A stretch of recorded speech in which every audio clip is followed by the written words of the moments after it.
அனைவருக்கும் வணக்கம். நமது தமிழ்நாட்டில், குறிப்பாக நமது இந்தியாவில் இப்பொழுது மிக காரசாரமாக, மிகவும் ஒரு ஆர்வமாக மக்கள் விவாதித்துக் கொண்டிருக்கின்ற ஒரு விஷயம் என்னவென்றால், முருகன் தமிழ் கடவுளா இல்லை இந்தி கடவுளா என்ற ஒரு விவாதம் எழும்பி இருக்கிறது. ஏனென்றால் சமீபத்திலே வெளிவர இருக்கின்ற ஒரு தெலுங்கு படம், அதாவது காட் ஆஃப் வார் என்ற ஒரு தெலுங்கு படத்திலே முருகன் ஹிந்தி கடவுள் என்று சித்தரிக்கப்பட்டுள்ளதாக சில தகவல்கள் வெளியாகியுள்ளது. அதன் அடிப்படையில் முருகன் தமிழ் கடவுளா இல்லை இந்தி கடவுளா என்று பெரிய விவாதங்கள் நடந்து வர பார்க்குறோம். வலைவலிகளிலும் யூடியூப்பிலும் நாம் நிறைய இது போன்ற விவாதங்கள் நாம் பார்க்க முடிகின்றது. அந்த விஷயத்தில் என்னுடைய கருத்தை நான் மத்தியில் பகிர்ந்து கொள்ள விரும்புகின்றேன். என்னுடைய ஆராய்ச்சியின் அடிப்படையில், ஒரு சிற்றறிவின் அடிப்படையில் நான் சொல்வது என்னவென்றால், முருகன் இயேசு கிறிஸ்துவனுடைய ஒரு அம்சமாக இருப்பதை என்னால் காண முடிகின்றது. ஏன்னா அது புதுசாக இருக்குது அப்படின்னு கேட்குறீங்களா? ஆமாம். எப்படின்னு கேட்டோம்னா, ஆண்டவராக இயேசு கிறிஸ்து முருகனுக்கும் நிறைய தொடர்புகள் இருக்கின்றது. முதலாவது பார்க்கின்ற பொழுது, இயேசு கிறிஸ்துவை எல்லோரும் குமார கடவுள் என்று சொல்வார்கள். கிறிஸ்தவத்திலே 3 நிலைகள் இருக்கின்றன. என்னவென்றால், பிதா, குமாரன், பரிசுத்த ஆவி. அப்போ இயேசு கிறிஸ்துவை யார் என்று சொல்வார்கள்? குமார கடவுள் என்று சொல்வார்கள். அதே வகையில் பார்க்கின்ற பொழுது முருகனை எப்படி சொல்வார்கள்? குமரக்கடவுள் என்று எல்லாரும் சொல்வார்கள்.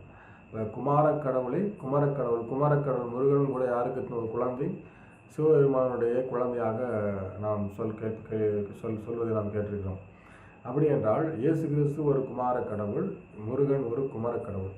முதலாவது கருத்து. இரண்டாவது பார்க்கின்ற பொழுது, இயேசு கிறிஸ்து எங்கே தன்னுடைய பிரசங்கத்தை அவர் செய்கின்றார் என்று பார்த்தால், மலைகளிலே தான் அவர் பிரசங்கம் பண்ணுறாங்க.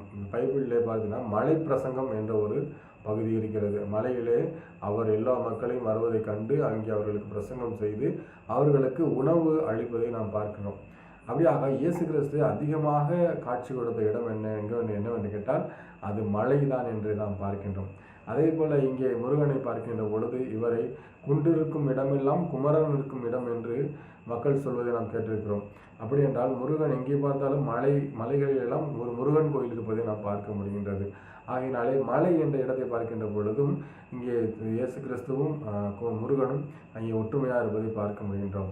அடுத்தபடியாக பார்க்கின்ற பொழுது இயேசு கிறிஸ்துவனுடைய சிலுவை பாடுகள். இயேசு கிறிஸ்துவை சிலுவையிலே அறைந்தார்கள். எங்கே அறைந்தார்கள்? அதுவும் ஒரு மலையில் தான் அறைந்தார்கள். அதாவது கொல்கதா என்ற மலையிலே இயேசு கிறிஸ்துவை சிலுவையில் அறைந்தார்கள். சிலுவையில் அறைகின்ற போது எப்படி அவர் அறைந்தார்கள்? அரை நிர்வாணமாக அறைந்தார்கள் என்று பார்க்கின்றோம். அவருடைய இடுப்பில் மட்டும்தான் ஒரு துணி இருக்கிறது. அவர் அரை நிர்வாணமாக அறைந்தார்கள் என்று நாம் பார்க்கின்றோம். அதே போல தான் இங்கே பார்க்கின்ற பொழுது முருகன், உங்களுக்கு எல்லாமே அந்த கதை தெரியும். இந்த பழத்திற்காக கோவித்து கொண்டு பழனி மலையிலே அவர் ஆண்டி கோலத்தில் நின்றார் என்று பார்க்கிறோம். அவரும் எந்த உடையும் உடுத்தாமல் அவர் ஒரு கோமணம் மாத்திரம் உடுத்தி கொண்டு ஒரு ஆண்டி கோலத்தில் நின்றார் என்று நாம் பார்க்கின்றோம். அப்படியாக அவருடைய காரியங்களை பார்க்கிறோம். அடுத்தது பார்க்கின்ற பொழுது இயேசு கிறிஸ்து இறந்தது ஒரு சிலுவையிலே அவர் இறந்தார் என்று பார்க்கிறோம். சிலுவையிலே ஒரு சிலுவை மரம், அது ஒரு தடி, ஒரு மரம் என்று பார்க்கின்றோம். அந்த மரத்திலே ஆண்டவராக இயேசு கிறிஸ்து, அதற்கு முன்பாக இயேசு கிறிஸ்து என்ன செய்வார்? அந்த சிலுவையை சுமந்து கொண்டு சென்று அந்த சிலுவையிலேயே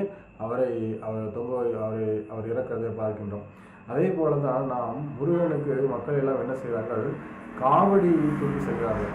காவடி என்பதனுடைய முழு அர்த்தம் என்னவென்றால் காவு பிளஸ் தடி. காவு பிளஸ் தடி என்றால் காவுதடி தான் காவடி என்று பிற்காலத்திலே பெயர் மாறி இருக்கிறது. அப்போ காவு என்றால் இறப்பு என்று அர்த்தம்.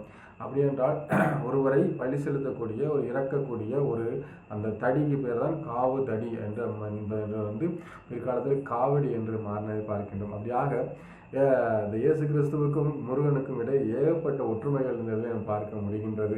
அவரும் குமாரக்கடவுளாக மாறி குமாரக்கடவுள், இவர் குமாரக்கடவுள். அவரும் மலையில் பிரசங்கம் செய்திருக்கிறார், இவரும் மலையில் காட்சி கொடுத்திருக்கிறார். அவரும் மலையில் கோமணத்தோடு நின்றிருக்கிறார், இவரும் மலையில் கோமணத்தோடு நின்றிருக்கிறார். அவரை அந்த சிலுவையிலே கம்பிலே அறந்திருக்கிறார்கள். அந்த கம்பு அதனுடைய ஞாபகார்த்தமாக தான் நம்ம என்ன செய்கிறோம்? காவடியை தூக்கி சென்று இந்த முருகனுக்கு நாம் செலுத்துவதை பார்க்க முடிகின்றது. ஆகினாலே என்னுடைய ஆராய்ச்சியின் அடிப்படையில் முருகனும் இயேசு கிறிஸ்துவும் ஒன்று என்பதை நான் உங்கள் மத்தியிலே பகிர்ந்து கொள்ள விரும்புகின்றேன். உங்களுக்கு இதை குறித்த ஏதேனும் சந்தேகங்கள் இருந்தால் அல்லது கருத்துக்கள் இருந்தால் பதிவிடவும். நம்முடைய சேனலை சப்ஸ்கிரைப் பண்ணுங்கள். இது போன்ற சுவாரஸ்யமான விஷயங்களை நீங்கள் மேலும் தெரிந்து கொள்ளலாம். நன்றி, வணக்கம்.